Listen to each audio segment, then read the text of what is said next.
শুভেচ্ছা স্বাগতম নতুন একটা ভিডিওতে। আমি জাহিদ হাসান। কি চলতেছে ভাই? আসলে আইপিএলের ৫টা ম্যাচ অনুষ্ঠিত হয়েছে। ৫টা ম্যাচে যে প্রেডিকশন দিয়েছিলাম প্রত্যেকটা আমার হয়েছে। যেই ৫টা টিম বলেছি জিতবে সেই ৫টা টিমই জিতেছে। গতকালকে পাঞ্জাবের সাথে গুজরাটে খেলা হয়েছিল, বলেছিলাম পাঞ্জাব জিতবে। খেলাটি ছিল গুজরাটের মাঠে, মানে গুজরাটের হোম গ্রাউন্ডে খেলাটি ছিল। সেখানেও পাঞ্জাব যে গুজরাটকে হারিয়ে দিয়েছে।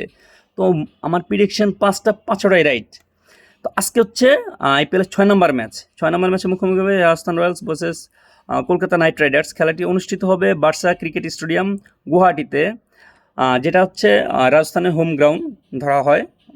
অবশ্য গুয়াহাটি আর রাজস্থান কিন্তু দুই প্রদেশে বা দুই রাজ্যে সম্পূর্ণ আলাদা, বাট তারপরেও রাজস্থানের নিজস্ব মাঠ হিসেবে গুয়াহাটিকে ধরা হয়। তো যাই হোক, আজকের ম্যাচে কোন কোন প্লেয়ার ভালো খেলবে, কোন কোন প্লেয়ার ভালো বোলিং করবে, আর কোন টিম জিতবে তাই নিয়ে কথা বলবো। যেহেতু প্রত্যেকটা টিমেরই একটি করে ম্যাচ অনুষ্ঠিত হয়েছে, প্লাস হচ্ছে প্রত্যেকটা টিমেরই মোটামুটি সম্ভাব্য যে 12 জন, এটা হচ্ছে জানা। তো সম্ভাব্য 12 জন নিয়ে কথা বলে আর ভিডিওটা আমি বড় করতে চাইতেছি না।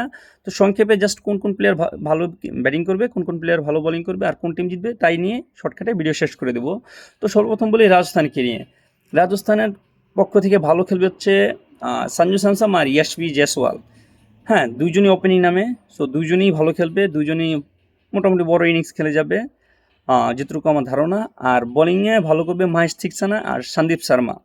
তো রাজস্থানের এই 4জন ভালো খেলবে, আর টুকিটাকি কিছু হয়তো সঙ্গ দিবে। আর কলকাতা যদি দেখি, কলকাতার সম্ভাব্য 12 জন ঠিকই থাকবে, হয়তো চেঞ্জ হলে ওই স্পেন্সার জনসনের পরিবর্তে অ্যান্ড্রিক নকি আসতে পারে। এছাড়া আই থিঙ্ক আহামরিয়া চেঞ্জ হবে না। যে কোনো টিম হয়তো চেঞ্জ করলে একটা বা দুইটা চেঞ্জ করবে, এর বেশি আর চেঞ্জ করবে না।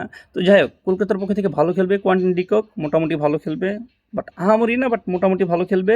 আর ভেঙ্কটেশ আয়ার ভালো ইনিংস খেলে যাবে। আর সুনীল নারায়ণ এবার ব্যাটিংয়ে খুবই ফ্লপ থাকবে। খুব ফ্লপ বলতে কি 20-এর নিচেই রান থাকবে, 20-15 নিচে রান থাকবে, তেমন রান করতে পারবে না, ফ্লপ থাকবে।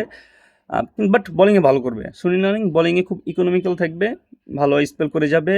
আর বেস্ট বোলার হবে কলকাতার বারুণ চক্রবর্তী। বারুণ চক্রবর্তী ভালো বল করবে। তো এই ছিল আমার ব্যাটিং আর বোলিং নিয়ে প্রেডিকশন রাজস্থান আর কলকাতার। এখন যদি বলি ম্যাচ কে জিতবে, আজকে আমার মনে হইতেছে ম্যাচ রাজস্থান রয়্যালসই জিতবে। বাট কলকাতা একটু ভারী সব দিক দিয়েই, মোটামুটি রাজস্থান থেকে কলকাতা এগিয়ে হিসাবে কলকাতার হওয়া উচিত। বাট আমার মনে হইতেছে যে আজকে রাজস্থান রয়্যালস ম্যাচ জিতবে। তো যাই হোক, এই ছিল আজকে আমার ভিডিও। দেখা হবে পরবর্তী কোনো ভিডিওতে। ততক্ষণ সকলে ভালো থাকবেন, সুস্থ থাকবেন। আল্লাহ হাফেজ।